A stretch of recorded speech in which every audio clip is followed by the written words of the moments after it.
ప్రభుత్వం బొగ్గు గనుల వేలాన్ని వెంటనే నిలిపివేయాలని సిపిఎం జిల్లా కార్యదర్శి అన్నవరపు కనకయ్య ప్రభుత్వాన్ని డిమాండ్ చేశారు. సిపిఎం పార్టీ కేంద్ర కమిటీ దేశవ్యాప్తంగా నిరసనలకు పిలుపునిచ్చింది.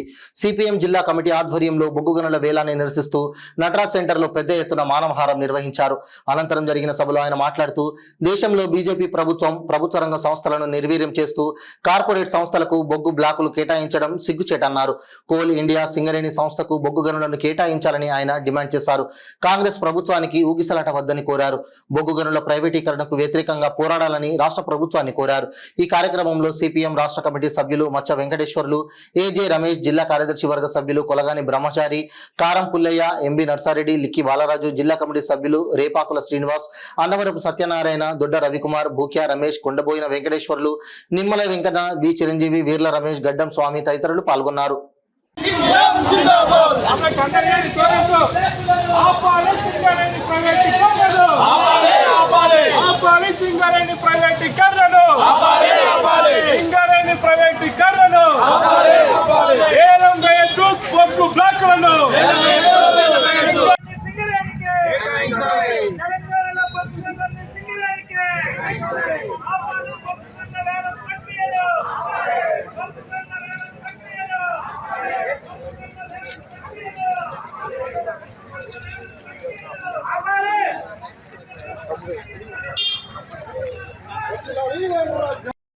వచ్చిన తర్వాత ఇప్పటికే 9 విడతలుగా దేశంలో మొత్తం 107 బొగ్గు బ్లాకుల్ని ప్రైవేటీకరించినటువంటి పరిస్థితి ఉంది.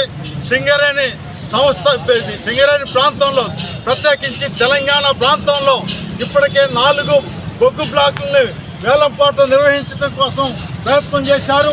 ఇప్పుడు కూడా మంచిర్యాలలో ఉన్నటువంటి రావణపల్లి బొగ్గు బ్లాక్ని ప్రైవేటీకరించే దానికోసం వాళ్ళ వేలంపాట నిర్వహిస్తున్నటువంటి సందర్భం ఉంది. దాన్ని వెనక్కి తగ్గి ఇవాళ ఏదైతే కేంద్ర ప్రభుత్వ సంస్థగా ఇవాళ సింగరేణి సంస్థ ఉందో ఈ సంస్థకి వేలంపాటతో నిమిత్తం లేకోకుండా బొగ్గు బ్లాకుల్ని కేటాయించాలని ఇవాళ సిపిఎం కేంద్ర ప్రభుత్వాన్ని డిమాండ్ చేస్తుంది. రాష్ట్ర ప్రభుత్వం కూడా గతంలో బీఆర్ఎస్, ఇప్పుడు కాంగ్రెస్ కూడా ఈ వేలంపాటకి సహకరించేటటువంటి పద్ధతిలో వ్యవహరించడం అనేటటువంటిది సరైంది కాదనేటటువంటిది ఈ సందర్భంగా తెలియజేస్తున్నాం.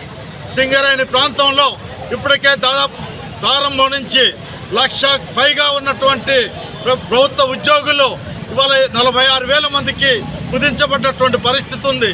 మరొక 26,000 మంది ఇవాళ కాంట్రాక్ట్ అవుట్సోర్సింగ్ ఎంప్లాయీస్ పనిచేస్తున్నటువంటి కోట్ల రూపాయలు ఇవాళ కేంద్రానికి రాష్ట్రానికి లాభాలు తీసుకొచ్చేటటువంటి ఈ సంస్థను విస్మరించి ఇవాళ ప్రైవేటు వ్యక్తులకి ఇవాళ బొగ్గు బావుల్ని దారాదత్తం చేయటం అంటే ఇవాళ ప్రైవేటు వ్యక్తుల్ని ప్రోత్సహించడం అంటే ఇవాళ మొత్తం కూడా ప్రైవేటీకరణలో భాగంగా ఈ ప్రభుత్వాలు వ్యవహరిస్తున్నటువంటి పరిస్థితి ఉంది. అందుకనే తక్షణమే ఈ సింగరేణికి ఉండబడినటువంటి 22 బొగ్గు బ్లాకులు ఏవైతే ఉన్నాయో ఇప్పటికే బొగ్గు అయిపోయి ఇవాళ మూసివేత దశలో ఉన్నటువంటి ఆ సంస్థని నిలబెట్టడం కోసం కొత్తగా కనుగొనబడినటువంటి బొగ్గు వెలికితీసేటటువంటి ఏదైతే బావులు ఉన్నాయో వాటిని కేటాయించి ఈ సంస్థని నిలబెట్టాలని ఇవాళ కేంద్రాన్ని ఉన్నటువంటి బీజేపీని, రాష్ట్రంలో ఉన్నటువంటి కాంగ్రెస్ని సిపిఎం డిమాండ్ చేస్తుంది.